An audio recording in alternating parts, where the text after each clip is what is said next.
सर्वांना श्री स्वामी समर्थ. तर बघा, आज आहे आपल्या हिंदूंचा हिंदू नववर्ष. सर्वांना हिंदू नववर्षाच्या हार्दिक हार्दिक शुभेच्छा. तर केंद्रातून ह्या 2 पोटल्या आणल्या आहेत. परमपूज्य गुरु माऊलींनी सांगितले आहे की हा गुढीपाडव्याच्या दिवशी आपल्या घरामध्ये म्हणजेच प्रवेशद्वाराच्या मागे आणि आपल्या स्वयंपाकघरामध्ये, तर स्वयंपाकघरामध्ये बांधायची म्हटल्यावर अन्नपूर्णा मातेची इथे पूजा करा.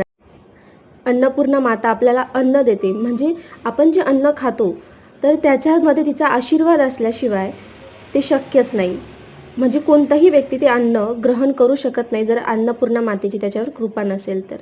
तर हे बघा, हे माझं छोटंसं किचन, हे मी घरीच बनवलेलं आहे कार्डबोर्डचं. तुम्हाला डीप व्हिडिओ पाहिजे असेल तर नक्कीच कमेंट करून सांगा. सर्वांना श्री स्वामी समर्थ आणि पुन्हा एकदा नववर्षाच्या हार्दिक हार्दिक शुभेच्छा.